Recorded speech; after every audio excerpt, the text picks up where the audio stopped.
In this week's episode, we're joined by three really great guests. We've got Kam Arnold, amateur bantamweight champ for NEF. We've got amateur featherweight title challenger Zach Richard, as well as legend of the sport Bill Jones, who's going to be taking on Josh Harvey in the main event of NEF 37. So, let's get into it.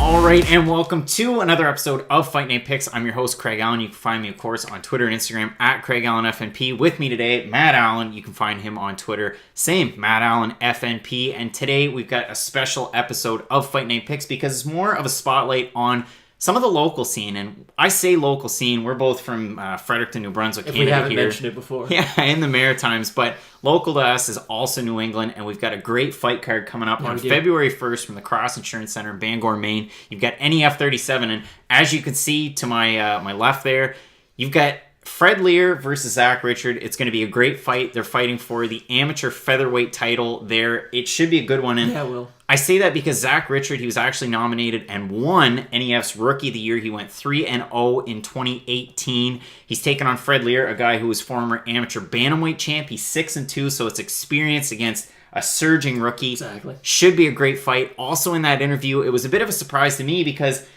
Zach and I were having some technical difficulties, and all of a sudden, Bill Jones appears, and he's a guy that I've definitely recognized because he's in the main event of NEF 37. So we talked with Bill a little bit. He's taken on Josh Hook on Harvey. He's, in his last fight, took on Joe Giannetti, a guy that you would know. Yeah. He was on Ultimate Fighter season 27 earlier on this summer. Didn't get a contract. A lot of people were kind of surprised because he was signed by the UFC. He was, but if you look at his performance in that kind of main event for the finale of The Ultimate Fighter, you always kind of expect a little bit more of the finale. And just, I don't think I'm breaking any news. It wasn't the most exciting fight, and neither guy looked overly great. So they let Giannetti go. He was looking for a fight. He took on Josh Harvey, and then it went to a draw, the fight that they had. So surprising because Bill kind of had some words about that one, so I'm really looking forward to that interview. And our first interview, and that's what we'll roll right into, is with Kam Arnold. So he's the amateur bantamweight champ with NEF. He was named as Fighter of the Year as well as Fight of the Year, voted by the fans on Facebook, and it was a great conversation with Kam. So high praise. Let's get into the conversation with Kam Arnold. Let's get into it. So Kam, thanks so much for joining me. We're Monday, the first full week in January. What's it been like the first week of 2019 for you? Very early start to it. It feels like it's already started 2 weeks ago, man. I've been dying for 2019 to come along, and it's nothing but success this year.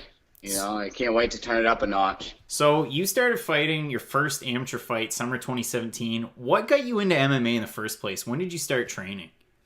I started training, man, a little over 2 years ago, just a little over 2 years ago now.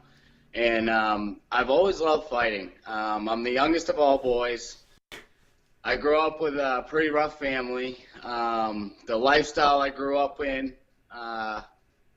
it made me have no choice but to be tough. And being the youngest of all boys, man, a lot of people can relate. You get the shit end of the stick sometimes, and you got to fight for what you want.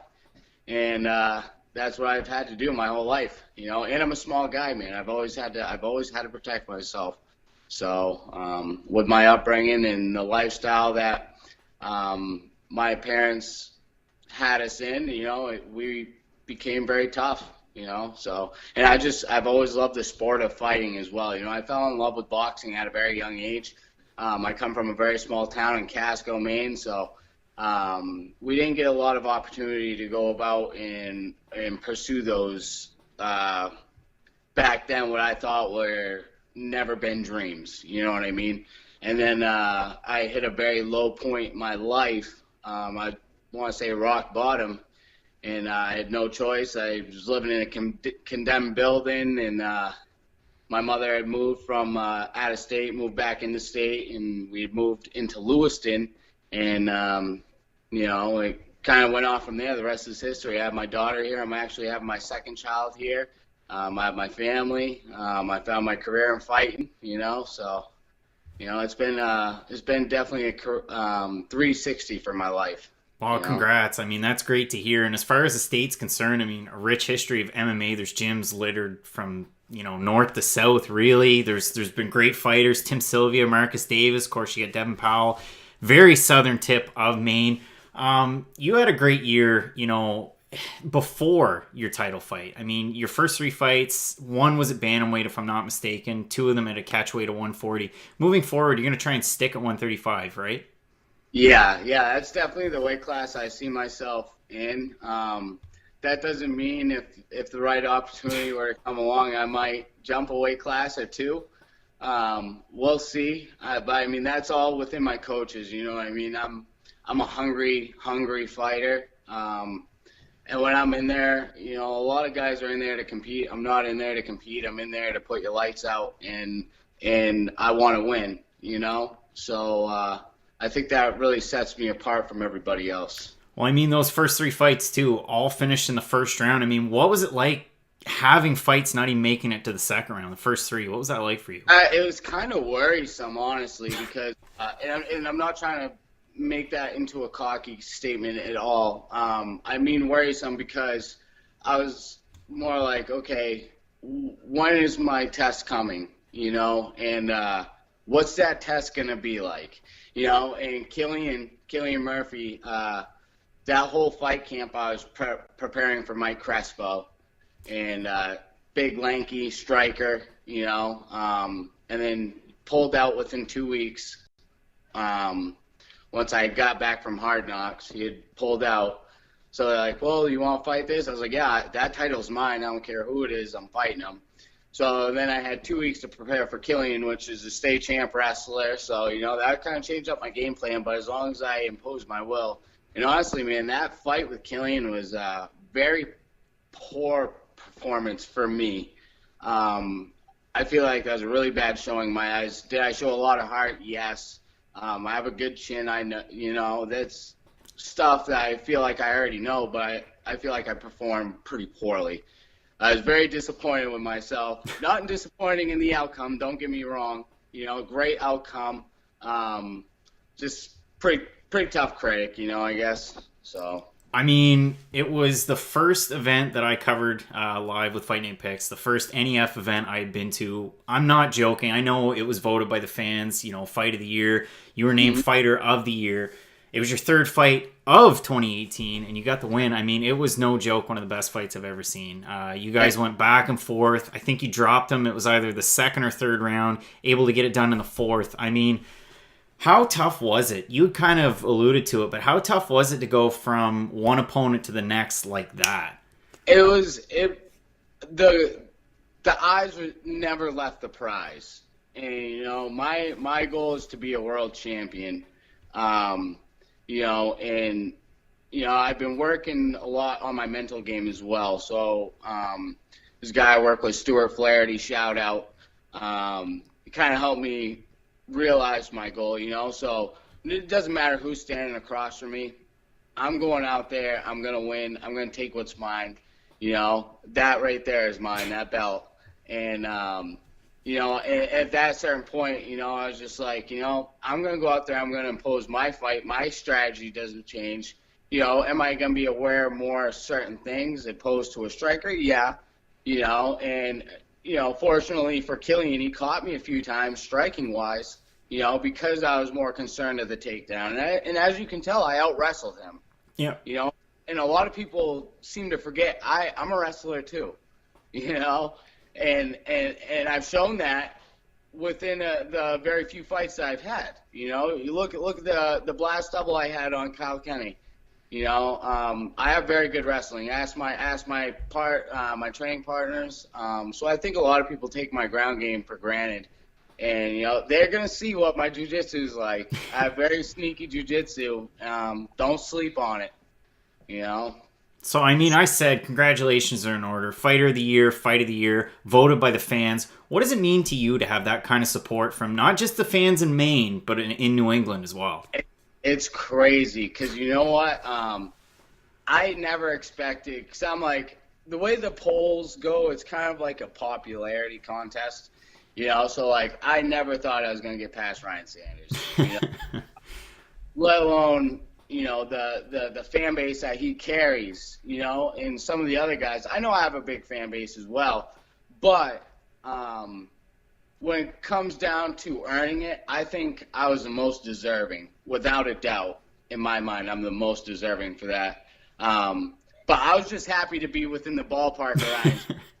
He's a big name. He's sculpted his career. He's been battling to get into the UFC for a while now, and he's very well deserving of it as well. Yeah, I mean, there are so many fighters that had great 2018s. You had, of course, a great one as well.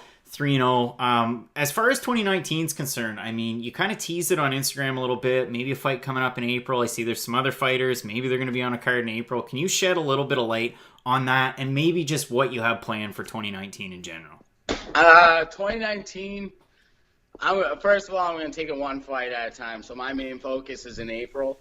I got a very tough game opponent who's going to show up in April. He's tough. I can't wait, different style. I can't give too many details on it, but I will say this kid is going to show up. He's won big fights, so it's going to be a brawl, He's a veteran of the NAF cage, and he's won very big fights, and he's beaten some big names in the bantamweight division. So it's going to be a very good point for me to prove to all the people across New England. You know what I mean? I've been saying this since the beginning. I felt not disrespected, but in some cases slapped in the face since I first started. You know what I mean? And I think that's what carries my chip on my shoulder. And that's why I keep on going. Every camp, every single time I fight, I always find something to put the fuel in my fire, and it adds that every little bit, every single time it works. I mean, I'm really looking forward to not only that fight in April, but you and I were talking before we started. We've got NEF 37 coming up February 1st. I'm going to be there. You had mentioned you might be cornering some different fighters from your gyms. For the fans at home, I mean, they voted you Fighter of the Year. They voted you in the Fight of the Year. Where can they find you on social media? If you've got any sponsors to shout out, let everybody know, man. Yes, please. On my Instagram, KillerCam207. On Facebook, Kam Arnold. And also, I do have some sponsors I'd like to thank. First, I'd like to thank my wife, Sierra, my parents, Richard Arnold, Catherine Arnold, my coaches, Dustin Vienot, Jesse Erickson, Matt Probin. And I'd also like to thank my sponsors, The Cage, Mainline Plumbing and Heating, the Carlton Club, Green Alternatives in Gray, Maine, Naples Marina, Rogueware, Work Hard, Play Harder, Don Fisher, Central Maine Brazilian Jiu-Jitsu, CrossFit 196, Jim Cole Carpentry and Roofing, and my own job that I work at, Gendron & Gendron, baby. Very best, man. Well, good luck in 2019, and we'll see you in Bangor. Thank you very much, and look for me on the big stage at the end of 2019. It's coming. All right, so a great conversation with Kam Arnold. Like I said earlier on to start the show, you can find us both on Twitter, at CraigAllenFNP, at MattAllenFNP, and I'm really looking forward to not only NEF 37 coming up in February. There's great fights on there already. You've got the title fights like we mentioned, but for Kam Arnold to make his first title defense, I mean, he's saying it's going to be a young fighter who's had a lot of good fights, a lot of exciting fights, and he was the winner of NEF Fight of the Year against Killian Murphy at the first event I attended live with good old Fight Night Picks. It was at Portland, at Aura in Portland. So it was a great fight. I mean, I wasn't joking when I said it. It was literally one of the best fights I've ever seen. Both guys stood and traded.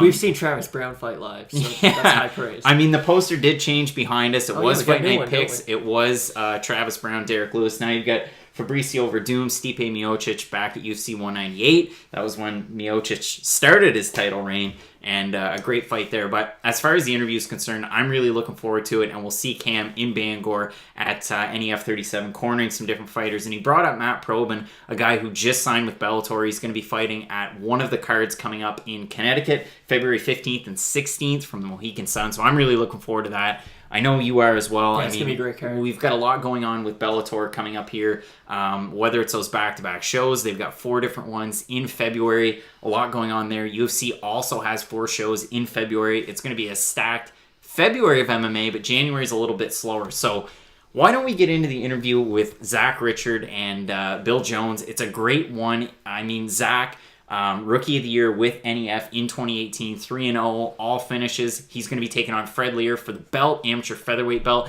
And Bill Jones, a legend of the sport in Maine, in New England. He's fought some great names. He's got a win over former UFC fighter Matt Bissett. He's fought Brian Kelleher as well. And he competed in World Series of Fighting here not that long ago. So he's going to be taking his second fight in NEF, which is kind of hard to believe, a guy from Maine, and he'll admit it. His second fight in NEF, he got a win in his last outing, and he's going to be taking on a tough guy in Josh Harvey, like we mentioned earlier on. So let's hear from Zach and Bill. Thanks so much for joining me, man. Stormy week in New England, the Maritimes, to start off 2019. What have you been up to this week? Just training, working, just getting after the holidays, gotta start cutting some weight. So yeah, and that's another question I've got for you. But realistically, I mean, you had your first fight in April of last year. You went 3-0 in 2018, all first round finishes. You're voted by the fans as the NEF Rookie of the Year. What's it been like to have that kind of start to your career? I like it because it's keeping me with it. I wanted to get right into it because I asked Devin when I first started. I was like, "How long do people usually go before they have their first fight?" And he was like, "I don't know, a couple of years maybe." And I was like, "There ain't no chance." And then by April, I convinced him to let me fight. So actually March is when I found out, and he was just like, "All right, well, you just gotta learn the basics." So we just went at it. I would stay there every night, and now here we are, 1 year later, for the title. So. Yeah, I mean, that's awesome. I started covering NEF back in June. NEF 34 was the first one that I went to.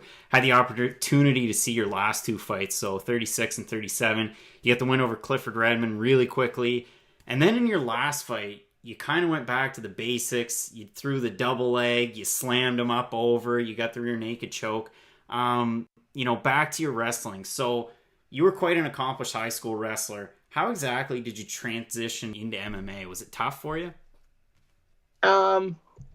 Being on your back is probably the biggest thing because it's like in wrestling, you get on your back, it's over. So that's the biggest thing for me. At first I made a lot of wrestling mistakes, like shooting and getting guillotined or just silly stuff, but I've overcome all that, Yeah. But I think wrestling's good because I keep the pace. I'm always just go, go, go. It also tires me out a lot during jiu-jitsu practice because everyone's like going all nice and slow, and I'm just going balls to the wall. They're like, "What the hell?" Yeah, I mean, and you've had the opportunity to fight in front of the hometown fans too. I mean, in your last fight, that's got to be special. And you seem to be a pretty big MMA fan from what I've seen. I mean, you're sending around the UFC 235 roster on Instagram. We've seen it too. I mean, even the top 3 UFC welterweights, Covington, whether you love him or you hate him, Usman, and Tyron Woodley, all wrestlers, and it seems like that's probably one of the strongest backgrounds to have in MMA. With your training at Nostos, you and I talked about it before we came on, your head coach, you got Devin Powell there, UFC lightweight. What's the main focus that you kind of worry about when you're in the gym? Do you focus on wrestling whatsoever, or is it more striking based? Well, my cousin Nate Boucher, he's a damn fighter, and he's only a little bit smaller than me, and we train a lot together. So usually that's my wrestling. Me and him, we dub around a lot. We'll just wrestle after practice. And it's weird because I feel like I'm a lot better wrestler now, and I don't even practice that much. But no, I don't think I've gone to a couple wrestling practices high school and helped out, but I haven't really focused on my wrestling because it's kind of just, it's already there. So I got more things, There's so much things that you don't even think about, and then it's like, oh, I don't know that yet. So. I mean, yeah, you had mentioned you got a big fight coming up February 1st in Bangor. Former amateur bantamweight champs who you're taking on Fred Lear, vacant featherweight belt. So what's the game plan taking on a guy like Lear who has, he's got a lot of experience. He's 6-2, but he hasn't fought since August, I believe it is, of 2017. Like I said, there's no really game plan because it's just like once you go in there, it's like I can't really watch videos on him. He hasn't fought in so long. I don't think he's going to really be shy when he gets in there because, he's already fought. It's his hometown, too. He's already fought for the title there. I'm just going to try to stay as calm as I can and push the pace and hopefully just catch him. But I want it to be a good fight. I don't want it to be like catch him in first. I want to earn it. I want to physically beat him in that fight. That's the way I look at it. I mean, you had, I believe your first fight was at bantamweight. Your last two were at lightweight. This one's for the featherweight belt. What weight class works best for you, do you think? Well, I've always wanted to fight 35. That was like the whole thing in the beginning. I made a weight. It was skinny, but it wasn't that hard. I was on weight the night before. But with work and stuff, I'm a mechanic, so picking up tires, breaking bolts loose, it was like at 134 pounds, I was like, trying to push it over. But 155 I didn't really like because I wasn't waking up at 5 in the morning and going running because I didn't have to, So 45 is like right in the middle. I'm pretty happy with it. I can focus on my strength too, not really much my weight. I'm like 12 pounds over right now, and I really haven't even put on a long sleeve shirt for practice, so feeling pretty good about it. Yeah, I mean, already on weight. So you got Bill Jones. He's taking on Josh Harvey, main event. If you want to flip the phone around. So Bill, you're taking on a guy. He fought who was it? It was Joe Giannetti in his last fight, former Ultimate Fighter contestant. They had a draw.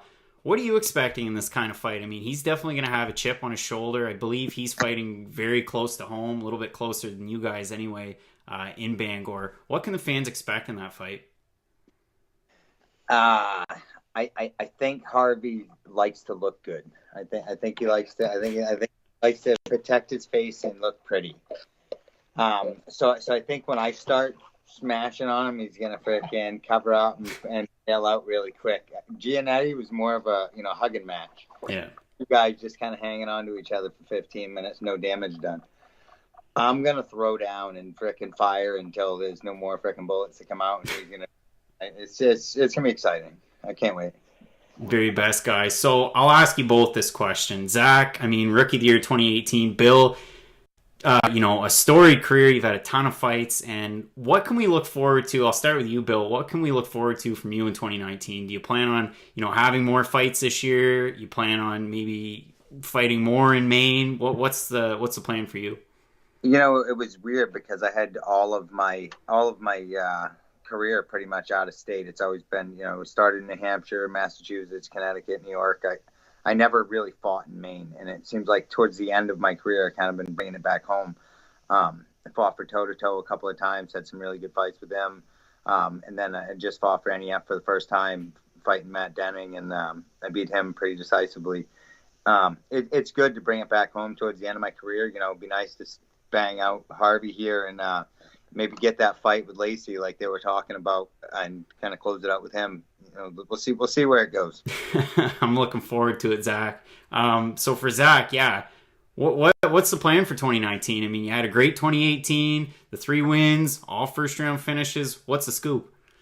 I mean, obviously I'd like to get my win over Fred.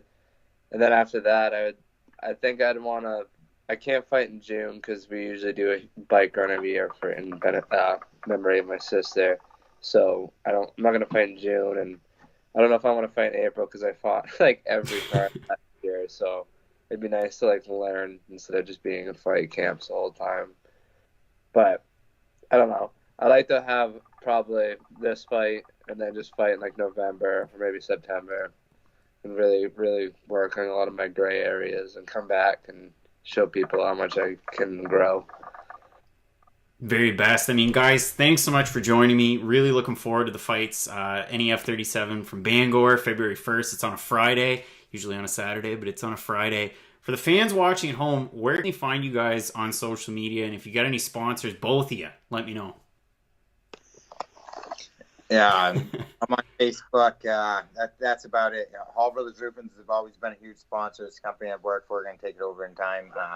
They've always been great to me and my team. The team's the biggest thing. You got to have a big team to push you. Very best. You guys can follow me on Instagram at RockyR666. Facebook's just Zach Richard. You can go on there and see all my sponsors because I've racked up quite a few over the list them because I don't want to forget anyone right now. So there's a lot. Always looking for more. If anyone wants to sponsor me, Bill's looking to fight again. He's getting old, but he's still gonna throw down. I fought. And it's not about the money for me. It's not about the sponsors anymore. It's about the competition. I want to go out there and kick some more ass before I freaking hang up the gloves. I make plenty of money doing my freaking day job, so freaking it is what it is. Let's go freaking beat people up. Very best, guys. I don't make that much money at my day job. Always look for sponsors. Awesome, guys. Well, thanks so much, and good luck in Bangor. All right, thank you.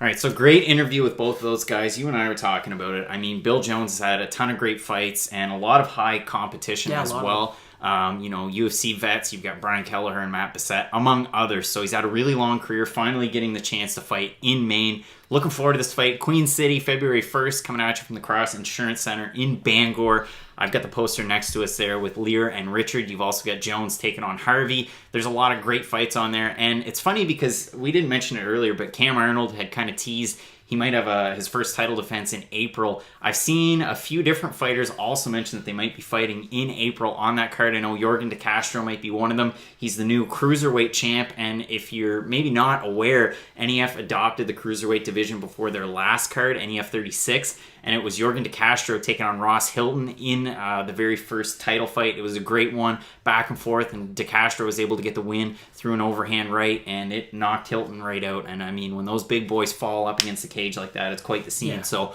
a good win there, and it'd be great to see his first title defense as well as Arnold's first title defense. And now it's kind of time to give back and to say thanks here. Because Nolan King, and you can follow him at MMA_Kings on Twitter, has been breaking down all of the additions and subtractions to not just UFC Brooklyn, but all sorts of different cards. So make sure you go follow him on Twitter. But some of the fights that have been canceled and filled in, if you want to say that way, John Lineker off the card. Ion Cutelaba, who's a guy that I love to watch, disappointing, off the card.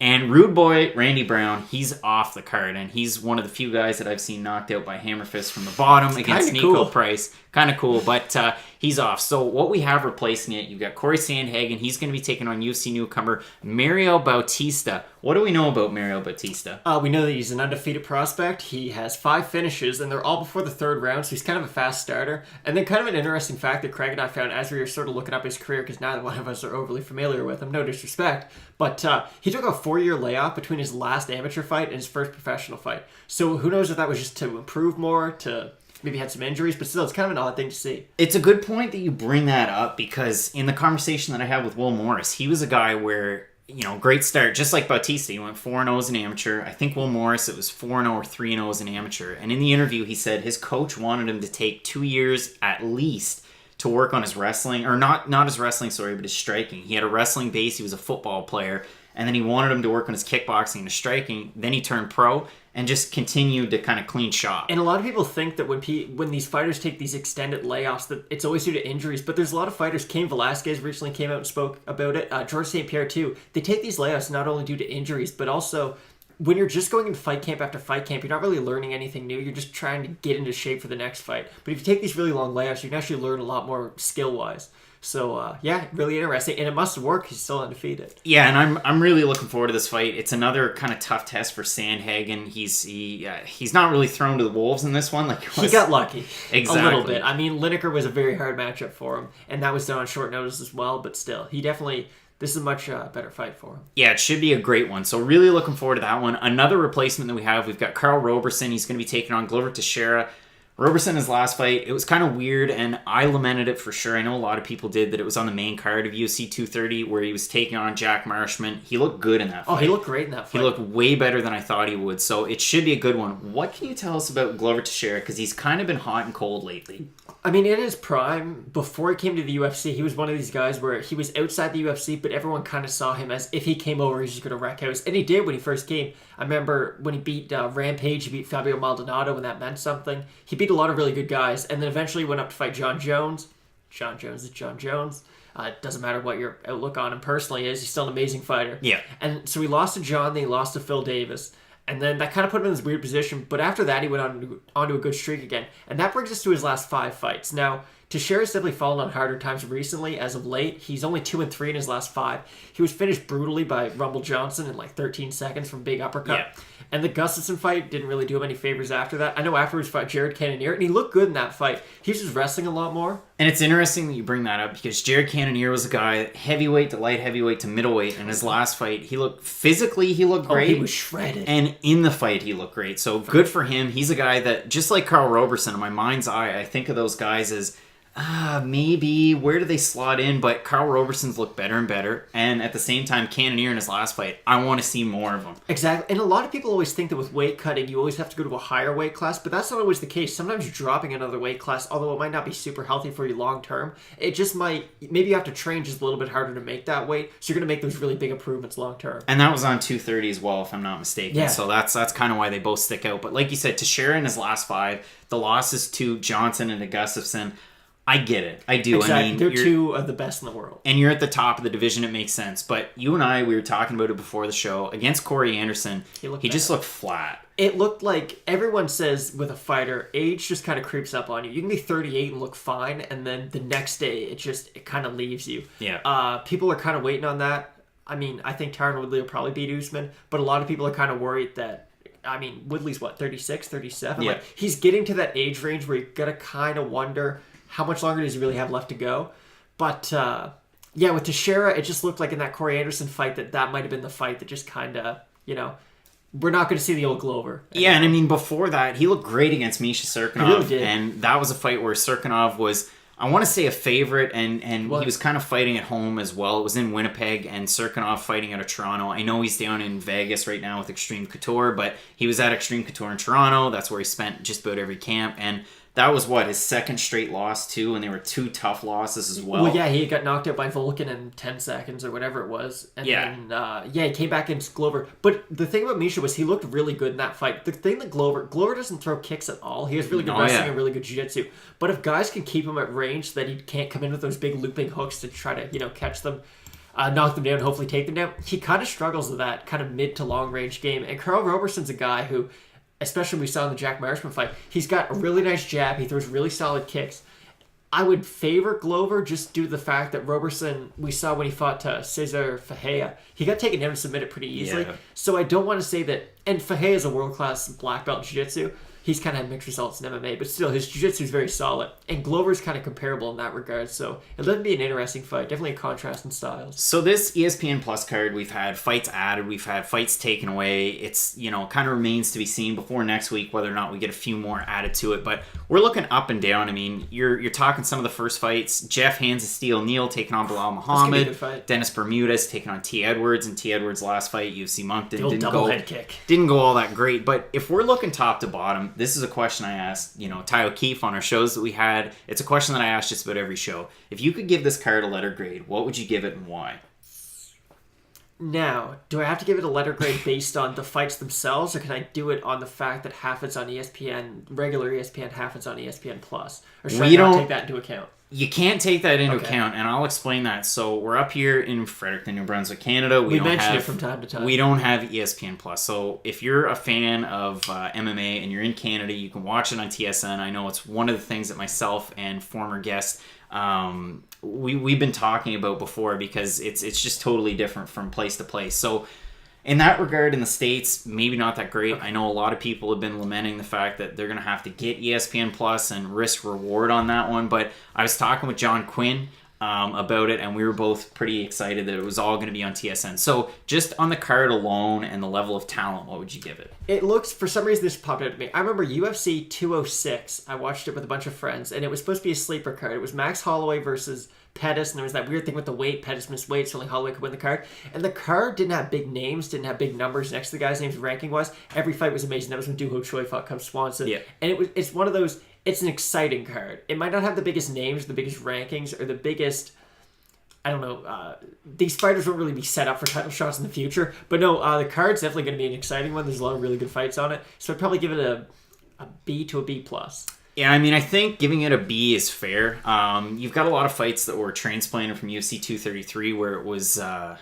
it remains to be scheduled, which is kind of strange. They just canceled the event. Yeah, fights continue to be added to 234 and 235, so whether or not maybe those numbers will change, they'll call 234, 233, who knows. But as far as this card's concerned, you're right. There's a lot of really good fights. I mean, if you're talking just prelim fights, you get Donald Cerrone taking on Alexander Hernandez. Hernandez has looked good in his last few. He hasn't looked great. He looked good. If you guys have listened Beneil to Dariush. He did look good against Beneil Dariush, but Beneil has this thing where he's a very slow starter and he can't take a great shot anymore. He never really has been able to. So if you can catch him quick, anyone can really do that to him. Yeah. And Beneil Dariush is a world-class fighter, don't get me wrong. But to beat him that quickly, you don't really show much. And then in his last fight against OAM, he looked good. I mean, OAM is a good fighter, so it's kind of a good measuring stick to see if you belong in the top 15 or not. But if you look at what Alexander Hernandez did to him, which was a close decision where both guys got tired, compared to what Gilbert Burns just did to him, where he beat the brakes off him for 3 rounds, like, I don't know if we should be ready to give Alexander Hernandez, like, okay, this is the next big prospect at 155. If he's able to get this win over Donald Cerrone, okay,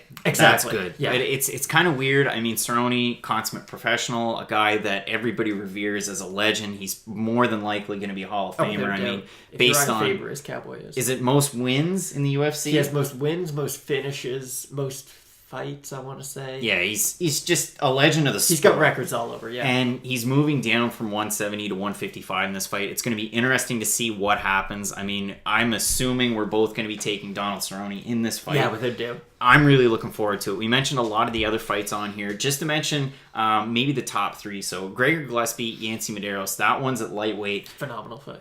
I wish we could see Gregor Gillespie fight more than maybe once a year. I do too, and Gregor Gillespie's another guy, like Alexander Hernandez, there's a lot of hype around him, but what Gregor's shown in his fights is they've all been extremely one-sided. Yeah. He's never really faced much adversity at all. Vince Pichel caught him with a few good shots on the feet. His head movement's not phenomenal. But I have to really nitpick to find things that I don't like about Gregor Gillespie. Exactly. I mean, his wrestling's great. Phenomenal. His ground game's good. His top game's really good. Against Jordan Rinaldi, it really surprised me. He's a good grappler, too. I was afraid that maybe the BJJ acumen of Rinaldi and the fact that he was fighting at home in that one, maybe that would play to his side. It's the same thing as Derek Brunson on that same card against Jacare. He's fighting at home. Exactly. Power puncher. What can we expect from Jacare? But Jacare able to get the win there, and Gillespie looked great in that fight. And then in his last UFC Utica against Pichel, he looked really good. I mean, Pichel can finish you. He can do a lot of different things. But in this one, taking on Yancy Medeiros, Medeiros does a lot of different things well, and his striking's quite good. He's one of those guys. He's one of those guys that's awkward, and he can land a lot of shots. Exactly. He can just keep the power going. So it's going to be tough for Gillespie, and we're going to really see his gas tank tested in this one. Gillespie's a massive favorite, too, and I kind of understand that. Like, I think he's a 5-1 favorite. Yeah. But Yancy's by far the best fighter he's ever fought to date. And even if you look, Yancy has phenomenal cardio. He has good submissions. He has a really good guillotine. A lot of guys know why I do for some reason. The guys who train at his and Holloway's gym. Yeah. He's good. He's good everywhere. He's not really great anywhere, but his stand-up's really good. The one thing that Gregor could probably improve on more is his stand-up. So if Yancy can keep it on the feet, it's going to be a really interesting fight. Your co-main event, a lot of people are upset about it. You've got disgraced former NFL star Greg Hardy, 3-0, taking on Alan Crowder. I see this the way that everybody else really sees it. Knock him out in the first. Hardy's going to knock him out in the first. Again, he's finished, I think it's all of his fights in the first round. So. And he's just a knockout artist. The question that I've seen, and it was asked on Twitter as a poll, I can't remember who put it up. I wish I could give credit where it's due, but where do you see Greg Hardy slotting into the UFC's heavyweight division? I voted on the poll. I think it was Phil, the MMA dude, that put it out, but from 4 to 15, do you see him in there? I think that makes sense. I think, well, he'll definitely be top 15. That's not really a hard thing to do at heavyweight. It'd be different if he was at lightweight or something. But I really do think the guys like Stipe, Curtis Blades, anyone with any wrestling is going to give him a lot of trouble, because even if you are this world-class athlete, you don't have the lifetime of experience that these other guys do in grappling, or I guess Verdum once his release, but still, like, these guys who are so specialized in one area that you will never be able to get the experience that they do by the time that you're at their age. And it's interesting that you mentioned that, because coming up, and I had said there's a lot of fights coming up in February. One of those ones for Bellator, you've got Matt Mitrione taking on Sergey Kharitonov. That's one of those ones where it's an NFL guy, a football guy, taking on a lifelong MMA guy. And Mitrione's been in the game for a long time. Mitrione has a lot more experience, though. And Mitrione, I don't know. he's very. If you can keep it on the feet, if he can keep it on the feet, I should say, he's going to have success due to his athleticism. But again, Greg Hardy's going to have the same problem Matt Mitrione does. If anyone takes you down, not to say look at Roy Nelson. Exactly, Roy Nelson's not really a takedown artist or anything. Like he's not a phenomenal wrestler. He's good wrestling, but yeah. I don't know where I was going with this. Greg Hardy's going to have a lot of trouble with grapplers in the future, I really do think. Or even extremely elite strikers. Overeem, I guess he's old now, but still, even Overeem, they're going to be able to set these things up on you that you've just never seen before. And even though Greg Hardy trains at ATT, which is, if it's not number one, it's top 3 gym in the world, there's still some things that just your background and your age can't really make up for the deficit. In our main event, we can't really go too far in depth on it just yet. I mean, you've got TJ Dillashaw, your bantamweight champ, dropping down, taking on Henry Cejudo for the flyweight belt. He has no water in his body right now. Well, that's why we can't go into it too much. In my mind's eye, I want to pick Dillashaw to win the fight because you look at his fights against Garbrandt. You look at just about all of his body of work, minus the 3 losses, which I'm pretty sure 2 of them were splits. 2 were split decisions, and 1 he got knocked out by John Dodson early in his career. And then Henry Cejudo, a guy, and I've got the Verdun Miocic poster behind me, but in one of the ones that I'll put up very soon, and we're changing around the layout of the office in here. If you're listening to the audio podcast, you won't be able to tell, but just take it from me. A lot of cool stuff in it. Yeah, we're going to have Demetrius Johnson, Henry Cejudo's fight, the first one. That's one of the posters that's going to go up. But Cejudo's wrestling so good. Dillashaw's MMA wrestling is so good. Exactly. It's a very well-matched fight. It all depends on Dillashaw making 125. I think at 135, this fight's pretty easy to call. I don't think anyone beats... I shouldn't say that, actually. I think Marlon would give him a good run. But at 135, if he doesn't have that skill for skill, TJ's the better fighter, I think. But it's just that extra 10 pounds.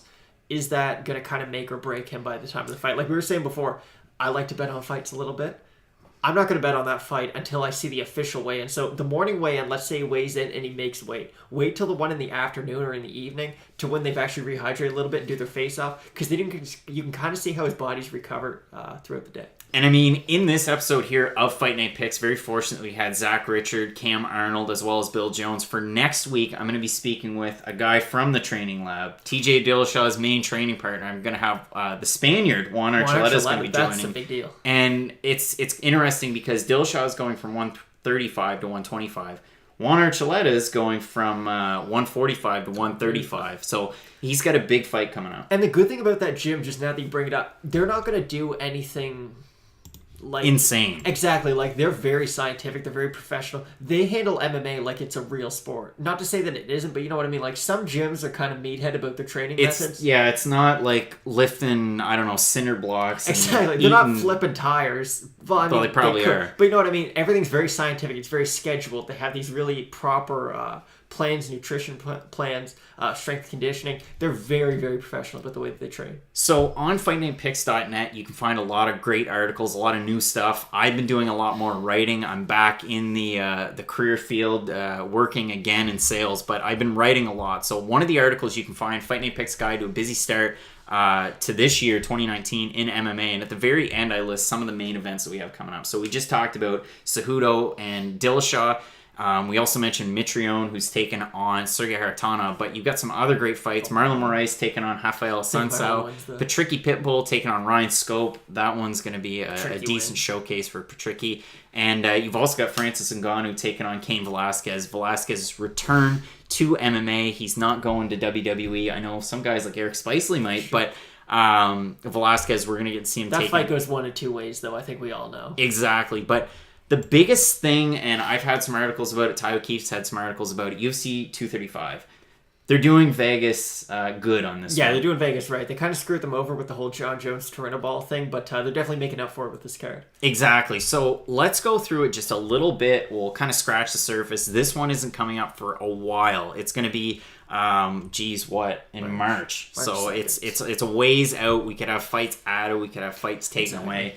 One of the fights that was just added, you get Thomas Almeida taking on Chito Vera, Marlon Vera. That's a great one at bantamweight. Everybody getting concussions. This far out, who's going to win it and why? I was telling Craig this before. Thomas Almeida's chin is suspect. But I don't know if Marlon has the power to take advantage of that. I think he has good power. I just don't know if he'll be able to really take advantage of it.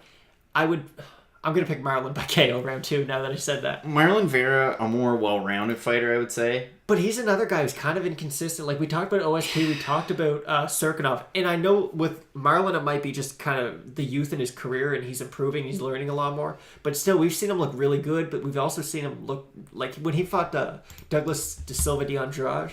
Yeah. He didn't look good at all in that fight. He got rocked. He couldn't get much going. In his last 2 fights, Luigi Buren, and then he took on Guido Canonetti, a guy who I just don't understand why he was on that Chile main card. I've lamented it since, and I've said lamented 3 times now in this fight, a word I don't use very often. But you look at that fight, he was able to win it in the second round by rear naked, and the thing that he did well in that fight was forward pressure. He did. He threw a lot of strikes, and he threw a lot of hooks that had power in them. So that's why...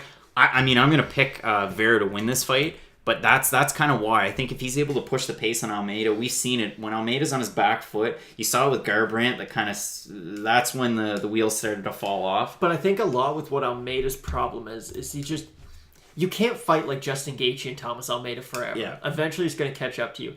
And Almeida's had about a year off, so maybe that'll be good for him. Maybe that'll kind of fix a lot of the problems that he had. And again, like we talked about before, it's not like he was injured this last year. He could have just been training, getting better and better and better. And the thing about both guys is they're both slow starters traditionally.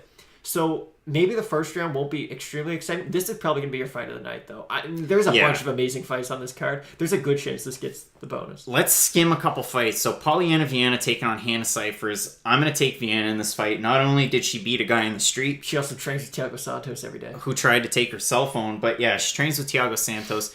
Hannah Cifers, I think she has a good spot in the UFC strawweight division. It's a division with a couple wins. You can make it all the way up to the top. But for Cifers, I mean, losing her first fight in the UFC against Macy Barber, that one's tough. Taking on Viana, I think Viana's going to be able to get it done in that one. Our next fight, OSP taking on Misha Serkinov. That's a great one. I know. Who knows? I mean, Serkinov looked great here in Moncton against Patrick Cummins. It was a head and arm choke. But again, it's Patrick Cummins. Exactly. It's tough to tell. OSP's been inconsistent at best. His last win, was it not by submission?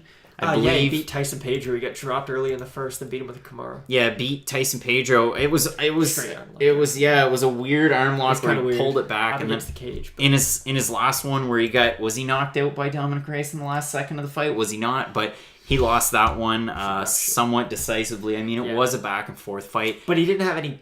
Was it really back and forth, though? Because a lot of it was just Dominic Reyes. It was just volume. Every time OSP... Dominic Reyes is the thing that Max Holloway does. If he sees his opponent, kind of go for a big shot, kind of wind up on it, he'll just completely disengage. He's not going to stand there and try to move out of the way. He's just going to take 2 steps back, and every time you keep on cocking it, you're going to get a little bit more tired. I really like Dominic Reyes. It should be a good fight in that one. You also have Gina Mazzani taking on Macy Chiasson. We're taking Chiasson in that one. We talked about it a little bit earlier. This fight's big. Another one that could be a fight of the night, Zabit Magomed-Sharipov taking on Jeremy Stephens. Stephens, in his last fight, got finished by Jose Aldo. It was the body shot and follow-up that did it. Zabit, submission of the year by a lot of people's standards. I picked Paul Craig over... Was it Magomed Ankalaev?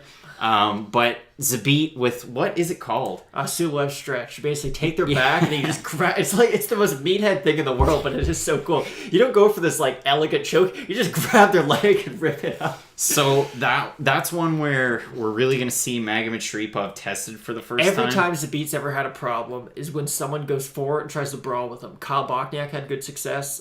Brandon Davis, I thought Brandon Davis won the first round of their fight. He looked really good.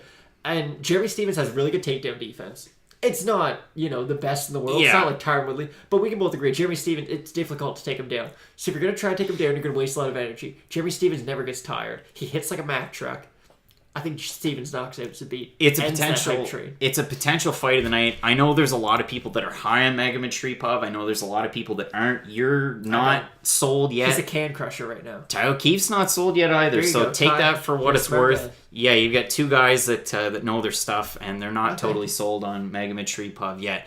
Then you've got Diego Sanchez taking on Mickey Gall. Diego Sanchez ending the Thundercats run in the UFC. Craig White, he's back in Cage Warriors. He's got a fight coming up here soon. But he's taking on Mickey Gall, a guy who trains now with Joe Schilling. Non-stop with Joe Schilling. I just found this out on Joe Rogan Experience. Joe Schilling is a guy that smokes cigarettes all the time. All day, yeah. I couldn't believe that. After he won the Glory tournament, the first thing he did, as he's in the ring, he won Glory's... Okay, they do a 4... It's like Pride-style tournament. He won this tournament, which is insane. The first thing he did was, as he's in the ring, pulls out a cigarette and starts smoking it. Yeah, so a guy who smokes all the time. If you didn't get a chance to listen to it, and I'm off and on with Joe Rogan Experience, but Kelly Pavlik, a great conversation. That one. Was it good? I love the conversation that they had, and Kelly was trying to get a bit of a plug-in for his podcast. I've listened to it a little bit. Very insightful guy to listen to. So if you get the chance, guy from Youngstown, a really great one there, and a former world champion boxer as well. But with Gall and Sanchez is the thing that he does now, this late in his career. He can't take a shot really well, But Mickey Gall's not the best guy on the feet. So Sanchez's only thing that he can do is he's going to have to take Mickey Gall down, and that's not really where you want to be with Mickey Gall. And in Mickey Gall's last fight, he was taking on a guy in George Sullivan who has a lot of experience. He's not all that great, but what Gall did well was he countered that size advantage that Sullivan brought in, got him to the ground, he was able to get the win. He just shot a double leg right out the gate. And he's had big wins in the UFC too. I mean, you talk about the CM Punk fight. That was big in terms of eyes on him, and then the Sage Northcutt one as well, where he brought out the emo version of Sage Northcutt. The good thing about Gall in that fight too is he dropped Sage. It's not like he just took him down and took his back. Like he dropped him on the feet, got on him, and then choked him out. Exactly, and that's a good point there too. You've got a women's strawweight fight between Tisha Torres, Weili Zhang. That should be a good one. I'm taking Zhang based on her output numbers. She's got a lot of experience under her belt, but Tisha Torres, similar to what Nina Ansara has been able to do working with Amanda Nunes, Tisha Torres and Raquel Pennington, a great duo to have. Oh, without a doubt. And she's really been able to benefit off of that as well. Yeah, I think she'll be able to kind of wrestle box her way to a win in this one. She has really good cardio. She only has one win by finish. She's never been finished. Yeah. So I wouldn't expect this. It's going to probably go to the judges. Yep. But no, I think Torres will win. Your next fight that was just recently added, you've got Cody Garbrandt making his return to the octagon, taking on Pedro Munoz. And in this one, it's tough because in Garbrandt's last two finishes against Dillashaw, I mean, he did rock him with some strikes, but the first fight, something that I've talked about quite a bit in the past year since Fight Night Picks has started, but going into that fight, I told a lot of people, Garbrandt's been out with a back injury. Nobody talked about it. And did that play any into that fight? Who knows? Well, probably not, because we saw it again when his back was good. He still got knocked into his last fight against Dillashaw. There were more injuries as well, and that fight had to get delayed. And if you watch a lot of the tape before, you didn't see much of Garbrandt training at all. Well, there wasn't... This is my problem with Cody Garbrandt. He's a good wrestler. He's really fast hands. He's big power. Yep. And then leading up to the TJ fight, I kept on seeing these videos of him in Thailand trying to kick. Kicking didn't get you the title in the first place. So why would you try to incorporate something that you have zero experience with? And if you look at the second TJ fight, he went for a lot more kicks, and maybe just something he's trying to improve on, but I don't know if that's something that you really want to start putting into practice right away. And when we look at Pedro Munoz, you look at his last two fights, he had the win over Brian Caraway, which, take it as you will. It was a good win for sure. The Brett Johns fight, domination. Oh my goodness. He absolute dropped domination. Leg kicks, body kicks, and head kicks all in the same round. And then we look at, I thought he beat Dodson. Yeah, his last three losses. A Sunsound 14, unanimous decision. No Jimmy Rivera, a split decision, and a split decision against Dodson. And you look at the wins, Russell Doan, But still, guillotine decision, yeah, guillotine. Scoggins, Stasiak is a good fighter, and Rob Font, I mean, that's a big win too. So. And how we beat Rob Font too is he cracked him with a big hook and then grabbed the head, snapped him down, and then guillotined him. And Rob Font's a guy that can give and can take a shot. So Rob Font's a phenomenal fighter. If we're talking in this fight, I'm honest to goodness, and we're a ways out, I'm taking Munoz against Garbrandt. I think the only problem with Munoz is his strikes are kind of slow. He's not the most... Yeah. He's not the quickest guy. And Cody Garbrandt's... I mean, he's fast as lightning. Like, he's got insanely quick hands. So if Garbrandt's going to win, he's going to have to do it in the first round and a half, maybe. But I think Pedro has more ways to win. I'm still going to pick Garbrandt, but it definitely wouldn't be a surprise if Pedro wins that fight. We'll cover this fight in more depth because we could spend a whole day talking about this. I've got some more points, but we'll move forward. Holly Holm, Aspen Ladd. Holm, I mean, her record recently isn't great. If you want FightNightPicks.net, I did a big write-up about this fight in particular. Aspen Ladd, 7-0. Her big win for me was the win over Sajara Eubanks. That meant a lot to me. She beat the brakes off of Tanya Evinger. And she did that too, and that's another former title, champion in Invicta. She had a lot of big wins. She had a win and a no contest, I believe, against Yana Kunitskaya. She did okay against Cyborg. I mean, ate a lot of shots, but she still. didn't land a lot of offense, but there were definitely positives to take for that fight. So Aspen Ladd, as long as the weight's fine, I think at 135 it will be. She's going to be able to get the win against Holm. The one thing I will say about Holm, and for the longest time as a fan, I was the biggest fan of Holly Holm. The win over Rousey, but just she's always improving, and we saw that in her fight against Cyborg. The clinch work, the wrestling. We saw it in her last fight, the clinch work, the wrestling. So it's a tough one to pick. I know Ladd's a heavy favorite, and I'm picking Ladd, but do you agree with me Ladd in this actually one? a heavy favorite? I didn't know that. I think, again, this is super cliche, but it's true. It's a fight of two very different styles. Aspen Ladd, if she gets on top of you, it's like Luke Rockhold. There's no moving. Like, she has this really forcing top presence, amazing ground and pound, really good passing. And we've seen Holm, when she gets on her back, she makes a lot of, I don't want to say elementary mistakes, but you can tell that she's definitely not been a grappler for as long as she's been a striker. And I think, and of course with Holm, if she'd keep it on the feet, she could beat most women in that division, except for maybe like a Cyborg or a Nunez. Just their power might be a little bit too much. So yeah, I think Ladd will probably get the takedown, second round maybe, and then pound her out and win. I'm looking forward to that fight. We've got 3 more fights left on this card. You've got Robbie Lawler and Ben Askren. It's kind of tough right now what to expect. I mean, they've both been out for just about as long as each other. Ben Askren's last fight was in November of 2017. Robbie Lawler was December of 2017. Askren coming off a win. Lawler coming off a loss, if I'm not mistaken. To RDA. To RDA. RDA looked good in that fight. And for Lawler, he's one of those guys that he's done this before. He's taken breaks in his career. Exactly. He's had a very long career. And Ben Askren, a guy who I'm taking him to win in this fight because I don't know who Robbie Lawler's training with every day. Henry Hoof, Luke Rockhold. Yeah, so he'd be training at Hard Knocks 365. There's a lot of great training partners. Ben Askren has the best training partner in the division with Tyron Woodley, a guy that he's trained with since Missouri, which would be over 10 years ago. I completely agree with you, but who does Robbie Lawler train with? Who's also arguably the best 170er. He trains with Kamaru Usman every day. Yeah, I mean, as good as Ben Askren?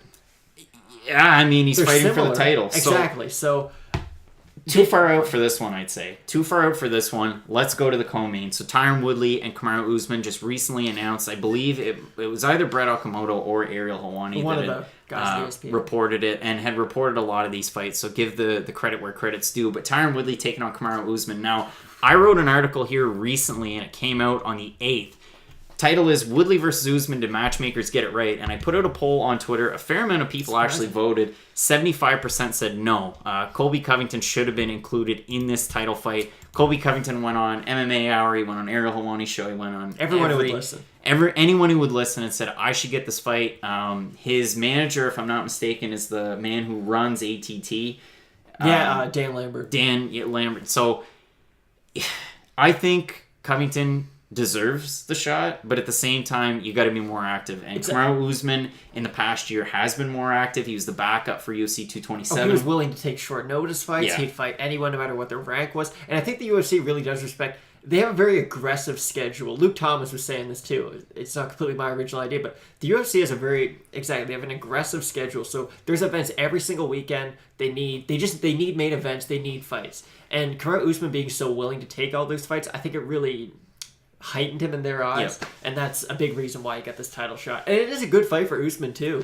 And the really interesting thing is Usman's last 2 wins are the same as Covington's last 2 wins. Yeah. Covington looked more dominant in those fights. I don't agree with that at all. Usman looked way better against RDA than Covington did. Usman's thing too is output, and that's the one thing that if you're fighting Tyron Woodley, you have to do that. So it should be a great fight. Personally, I'm taking Woodley in this fight. I think he's going to be able to get the finish actually in this one. I know Usman's not a guy that gets finished very often. Barely gets hit. Still, and he's only got the 1 loss on his record. But I've got Woodley in this one. I don't think this is going to be, and I'm not one of these people, Tyron Woodley's a really boring fighter. Craig can agree with me on that. Yep. I like Tyron Woodley. But the problem is you have 2 guys who are extremely intelligent fighters. They both have perfect game plans every single fight. They're both pretty wrestling heavy. Woodley not as much aggressive wrestling, but he defends pretty much. His takedown defense is almost 100%. And Usman's is 100%. Exactly. That's what I was just about to say. The only person I can remember taking Woodley down was Rory McDonald. Yeah. So Kamaru Usman's, I think it's going to be a lot of clinch work up against the cage. I think by round 4 and 5, though, Usman's going to be the fresher fighter, and I think he's going to win a decision. Yeah, I mean, I can totally see that. That's not fight of the night, though. No, we've seen that in Usman's performances. I think it will be a boring fight. I think the fans are going to be upset about this one. if you've ever watched Fight Night Picks before, you know my stance on Tyron Woodley. One of my favorite fighters to watch in the UFC. I think he does a lot of things well. I think he's a smart fighter. He has one of the highest fight IQs in the game. If you're going to fight Damian Maia and you're going to stuff all of those takedowns, if you're going to fight and change your style to your opponent, and, maybe Maia goes for different looks than you thought he would, or maybe one of the fighters that Woodley's fought goes for different looks or changes his game plan. He's good at reading it as it happens. Exactly. So he's got great IQ, and I think he's going to remain the champ in this one. The problem with Tyron Woodley is, and I agree with everything you just said, I just don't like his excuse of, I don't want to lose the title. And he says that all the time. I know. What do you want me to do? Go out there and lose? Well, no, but you can be exciting and still be a champion. Like, we just saw Max Holloway and Brian Ortega beat the brakes off each other. Let's roll what you're saying into the main event. You can be a champ and have fun fights. John Jones is a champ. John Jones has fun fights. All the time. You never see a boring John Jones fight. Max Holloway, TJ Dillashaw. Most champs have good fights. Robert Whittaker. They're not sleepers. Anthony Smith rightfully getting the title shot here. I agree. You can't disagree with that. I know there's all sorts of there's different fighters that maybe, or you'd like to see a couple guys fight first. Thiago Santos, maybe Dominic Reyes. That's really the only argument though, is Thiago stopped Anthony Smith about a year ago. Exactly, and maybe Anthony Smith one more fight, but I really do think he was deserving of the shot. I do agree. It's going to be a fun fight. Anthony Smith is going to need a Herculean effort to beat John Jones. And Anthony Smith, in his last fight against Volkan Oezdemir, a lot of people said, was that too much? And if you go back and you watch that fight and you see me in the background behind the cage, but if you go back and watch that fight realistically... Have we mentioned we're from New Brunswick? He took some hard shots in that one. He did, but the problem is John Jones throws really good leg kicks. There's oblique kicks, there's outside and inside leg kicks. Anthony Smith ate about 40 leg kicks from And if Volkan. you go back and you watch the post-fight interview, you can find that here on the YouTube channel, and you listen to what Anthony Smith had said, and you look at his leg after that fight. He limped. He needed help from Mark Montoya to get out, and it was bad. So I think it's going to be a good fight. It's too far out for me to honestly call it. I think the odds are minus 600 for John Jones. I had them up here, and I can bring them up. Yeah, so Jones is sitting at minus 1,200 now on some of the sites. It's fair, though. Yeah. A question, though, for you. Who do you think has the best chance of beating John Jones other than Daniel Cormier? It's got to be at 205. At 205, they're not gonna. He already lost twice to him. So who do you think? Do you see anyone coming up though who looks at least promising? I don't think Dominic Reyes can get it done. I don't know if Rakic is a guy that I've talked about. I'd like to see him facing top competition before I make up my mind. Corey Anderson was calling for a title shot. Corey Anderson isn't going to get it done. Tyson Pedro isn't going to get it done. Shogun isn't going to get it done. Misha Serkinov's not going to get it done. Thiago Santos, I was thinking, just if we have to do it off a puncher's chance, he hits the hardest in the division. Yeah, I mean, Thiago Santos is one of the very few that could possibly get it done. Luke Rockhold. And his chin gets better when he moves up. And Luke Rockhold, too. So it's going to be really tough as we move forward. We've talked about a lot of these top fights that are coming up. We're also going to be live February 1st, NEF 37 in Bangor, Maine. Ooh. Special thanks to our guests that we had. We had Kam Arnold, who's the amateur bantamweight champ. We've got Zach Richard, who's going to be fighting for the amateur featherweight championship. We also had Bill Jones, who's in the main event against Josh Harvey. Really looking forward to it. Before we go, a reminder, you can find us on Twitter. You can find me at Craig Allen FNP. You can also find me there on Instagram. He's over there. Yeah, we switched. There. You can find Matt on Twitter at Matt Allen FNP. Matt, before we go, is there anything you'd like to say? No, not really. It's kind of been a slow month in MMA, really. I mean, January's there's sort of been a lull. But I think a lot of that has to do with them switching from Fox over to ESPN, just trying to figure everything out. But, coming up soon, there's going to be a lot of really good MMA, so just stay tuned. Exactly. A lot of great fights. You can find articles. I'd like if Matt could start writing for the website and have some info. But, there's been a lot of great articles there. This is going to be a podcast as well, so if you're listening on iTunes, reminder to subscribe there. Leave us a ranking. As well on YouTube, if you can make sure to subscribe. We're going to have more videos. We're going to have a live fight companion for ESPN+.